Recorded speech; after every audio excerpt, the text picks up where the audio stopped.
Hi, Hayley. Hi. So nice to have you here today.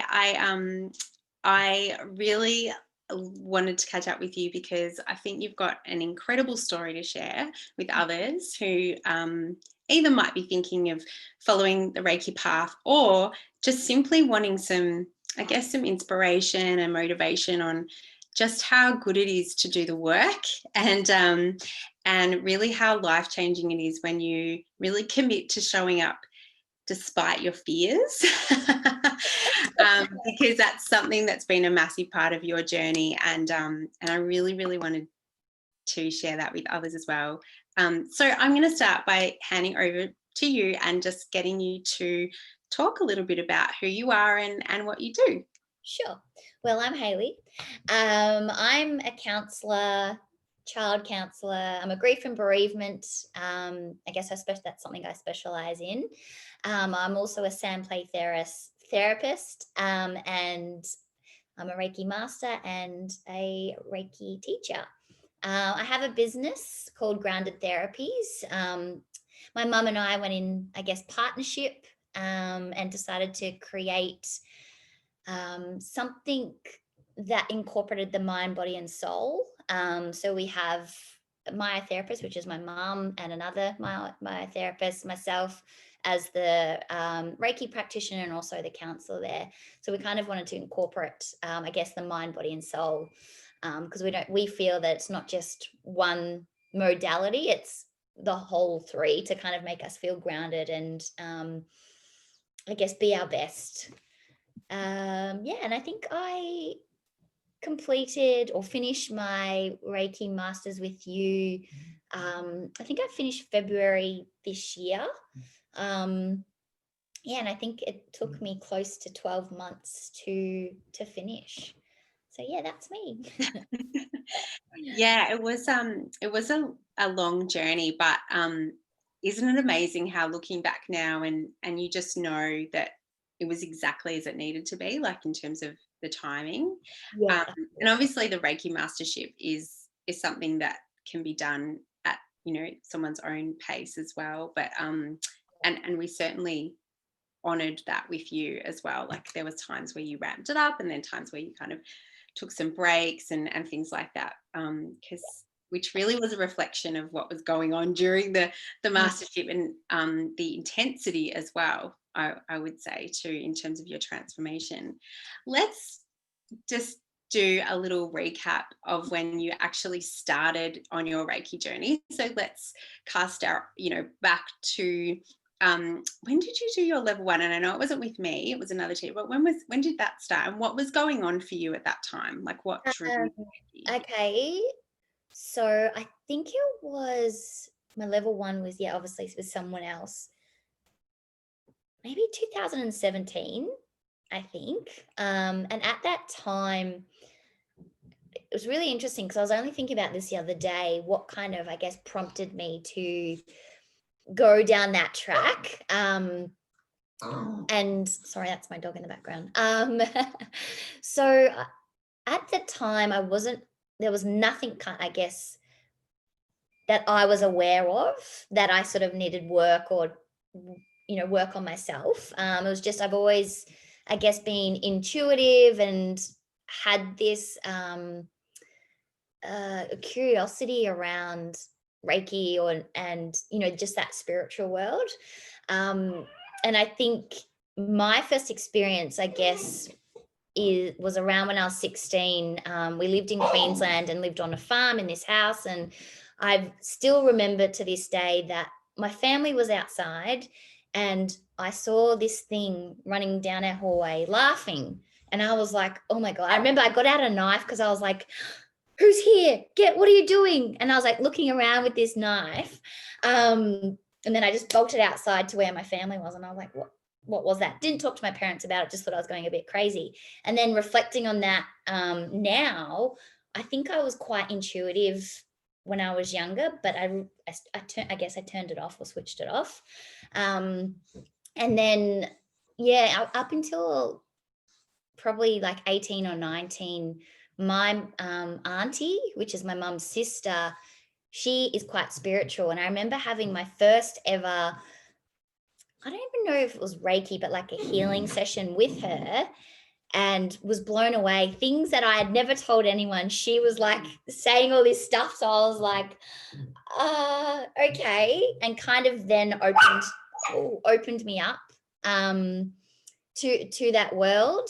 And then, yeah, I guess kind of just fell into Reiki, doing my level 1. Didn't feel very, I guess, supported by the teacher that I had, and then came across you by accident through Lola Berry, who I secretly have a little crush on, and just automatically knew that I need to find out who this Loretta is. And I think I had a session with you, and then went through my level 2, my 3A, and then my mastership. And the rest is history. And here I am today.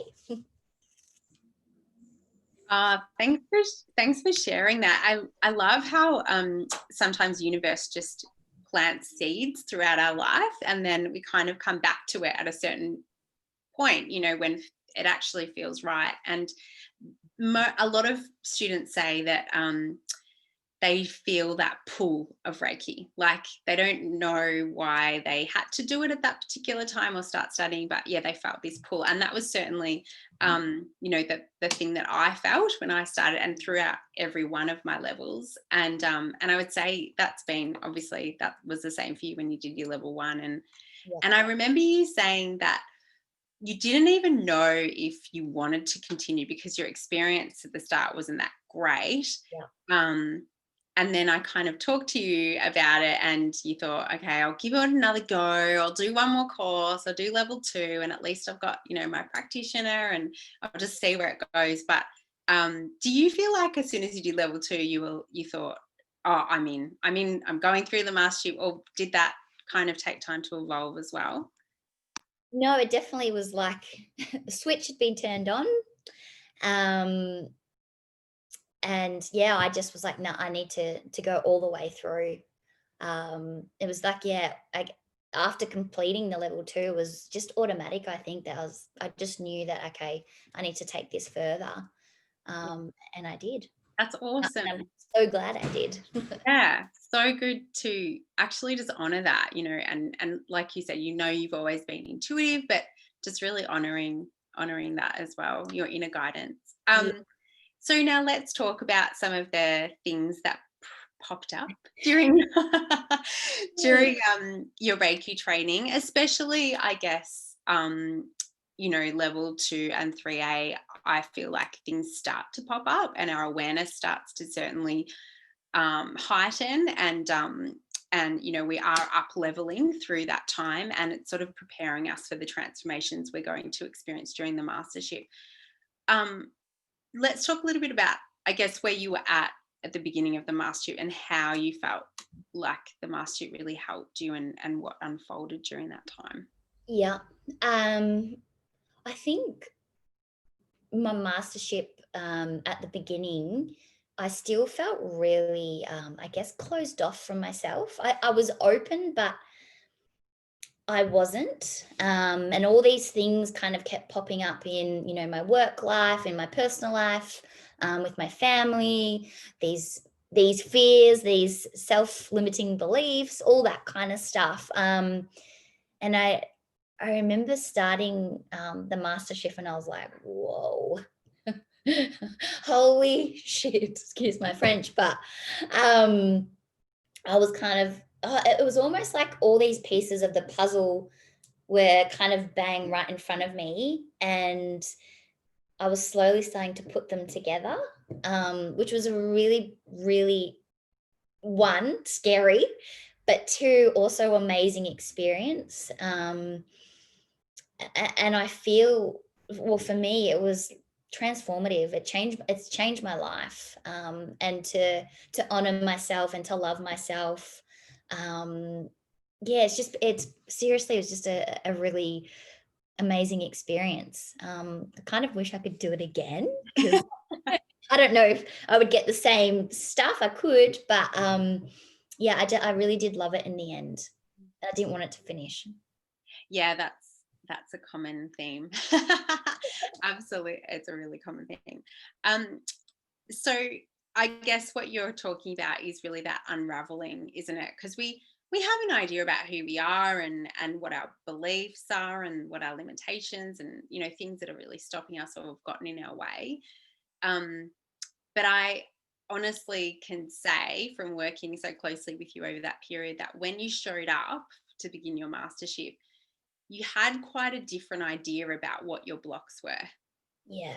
And then I think that and I'm getting shivers as I'm talking about this, because I remember throughout the sessions that real unraveling and your aha moments and your transformate. Like, I remember specific sessions where it was like, whoa, like Well, you just had yeah. a breakthrough. And just the just the awareness of, and I could see you changing, like your energy shifting, and it's incredible. And the kinds of stuff that I would kind of talk about, talk with you about doing, and things that you wanted to manifest in your life and change, and stuff like that.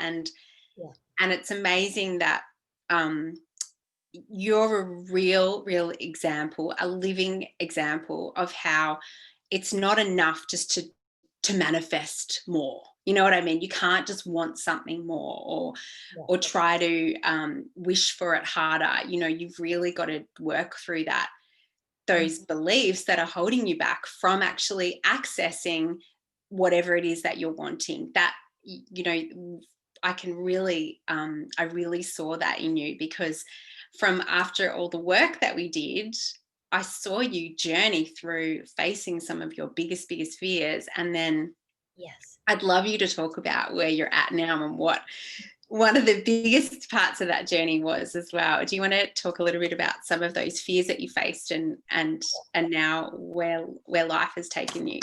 Yes. So I guess like so many people, the fear of not being good enough. The fear of putting myself out there. I really struggled with social media. It was like, oh my God, I don't know what to write. Are people going to judge me? I have dyslexia, so I was worried about my spelling and my grammar. All these, like, oh my God, what are you doing? And I think the big thing was just that, am I good enough? Am I going to be a good enough practitioner, good enough counselor? It was all just around this, am I good enough? Or I'm not good enough. So really kind of, I guess that was in the forefront. That was a big piece of the puzzle. And just having that awareness of, and then uncovering and unraveling where they were coming from.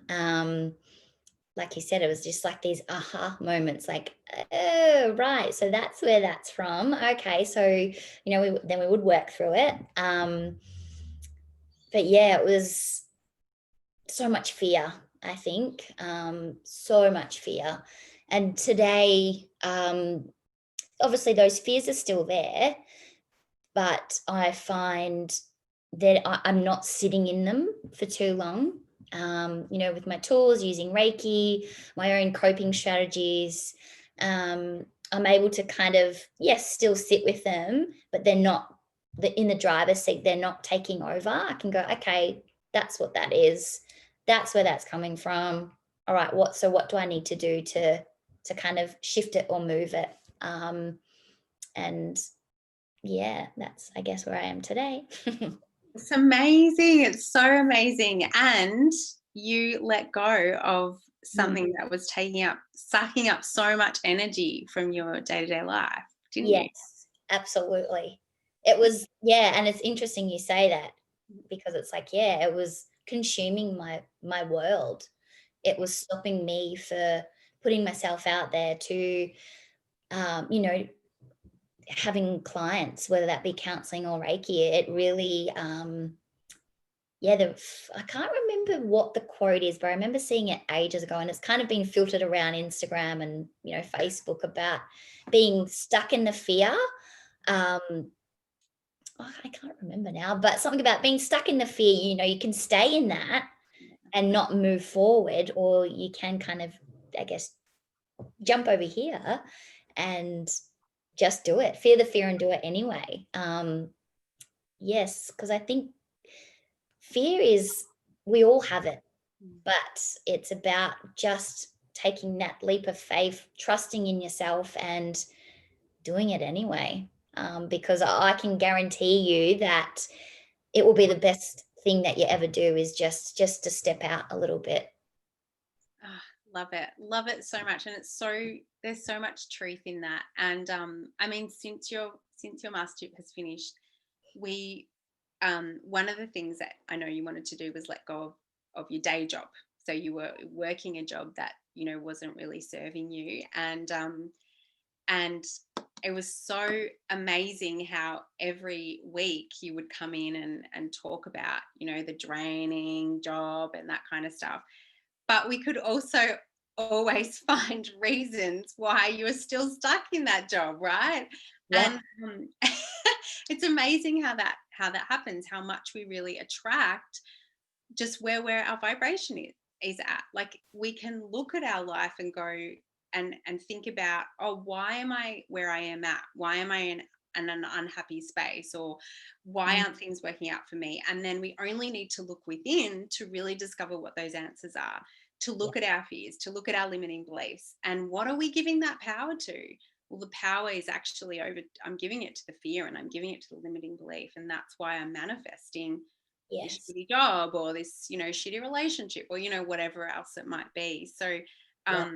it's amazing. And now that I really feel like you discovered your self-confidence, and you discovered your coping mechanisms, and you really um I'd hoped that during our sessions together, that I had helped you feel empowered to really own these things, and to really find a way to push through that fear and limiting beliefs, and start actually living a life that you want to, which is what you're doing now, which is Yes. amazing, Hayley. Yes, absolutely. It's amazing. And I think I have you to thank as well, to um,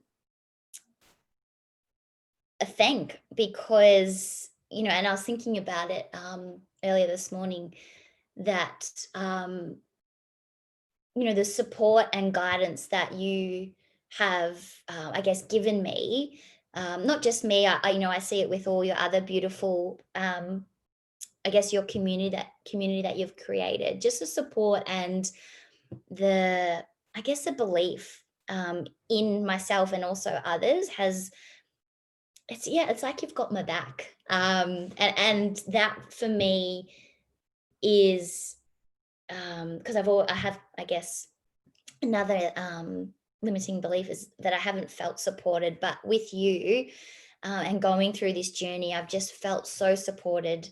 And still today, after my mastership, just feel the love. I feel supported. And I think another big thing is the push. You're just like, just do it. What's stopping you? Like, go on. And you just give me that, push me over the edge. And I'm like, okay, I'm going. So yeah, thank you.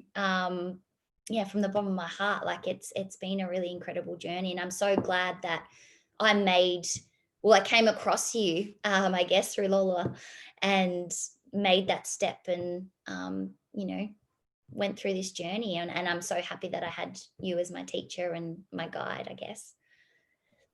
Oh, Hayley, thank you so much. And you know what? I try to show up as best that I can for you, but um I only do it because I do see your potential. I do have that belief in you. Absolutely. And I have that belief in all my students, and clients. And I wouldn't never push you if I didn't feel like you were capable, right? Like, and Yes. that's what, but I want, it's not enough that I see it. I want you to see it. And that's what I hope that you got through, especially through the mastership. And, after the mastership, we've done some business coaching together, and continued working together. And, you know, for those of you who've probably signed up to some of my workshops, and you know that Hayley's been around and we've partnered together and done some work together. And I have to say, you know, they were stuff that I was saying to, you know, that I was hoping that you'd feel confident enough to get to a point where you would actually start doing these sorts of things, and to see you doing them now is like, it makes me so happy. I can't tell you, like, because I feel like, yeah, how, you know, being with you on this journey, and I've really watched you grow and become this incredibly confident and knowledgeable expert in your area, and you're really stepping into that light, and now it's sharing it with others and giving permission to others to do the same. So thank you so much for honoring that and stepping into it. And now, so tell me now, like, what's coming up? What does 2021 look like? What sort of you're going to start teaching soon? Yeah. Yes, I am. So that is, I guess, in the pipeline. So teaching Reiki level 1. Next year, 2021. Sounds so weird to say that, 2021. And also, you know, just building up my client base with my counselling and my Reiki. And look, it's, even though we've been in a pandemic, it's been amazing. The people that are still, you know, wanting that help, because I'm a big believer that, you know, and there's still this, I guess, bit of a stigma around, you know, working on yourself. But I feel like it's slowly kind of, I guess, changing. So yeah, to still have people or clients, reach out and get that support. Because my passion is supporting and helping others. I am in the process of creating a workshop on how to talk to children. So yeah, I'm really excited about that, because that's another really big passion of mine, is just supporting and, I guess, in a way, educating parents and caregivers on, you know, how to best support our children, and I guess being conscious, you know, with our own stuff, or conscious parenting, which is kind of the word that's being thrown out there at the moment. And just helping people through that process, and, you know, helping them support the children in the best way possible. So awesome. Such important work that you're doing. And, you know, I know we've talked so much about this, and, you know, as a parent myself, and just in general, always when you're working with children, you don't have to look too far to see that, you know, the parent always needs to do work as well. We can't stop growing and just expect our children to be better versions of themselves if we're not doing the work as well. So it's so important, the work that you're doing and that you continue to do. And I cannot wait to see you teaching as well. Oh my God, cannot wait. I'm so excited for you, Hayley. And please let everyone know where you're at and where they can find you. So on social media, and where Grounded Therapies is located. Yep. So Grounded Therapies we're located in Chelsea on Nepean Highway. You can, I guess, find Grounded Therapies on Instagram. I'm pretty sure it's just Grounded Therapies. My Instagram as well. I always get confused. I think I'm Hayley J Lowe, or it could be Hayley Jade Lowe. So that's where you can find me. Grounded. We have a website. To be honest, it is very bare minimum. But that's another thing that I'm working on, is, you know, really getting that. It's running, but it's got a bit of work to do. So we do have a website, groundedtherapies.com.au as well. So, and we have a phone number which you can find on the website and in the Instagram. But yeah, perfect. Perfect. Thank you so much, Hayley, and thank you so much for your time. I can't wait to see you again soon and give you a big hug. Yes, me too, when we're allowed to hug. Yeah. Love you. Love you. Mwah. Thank you.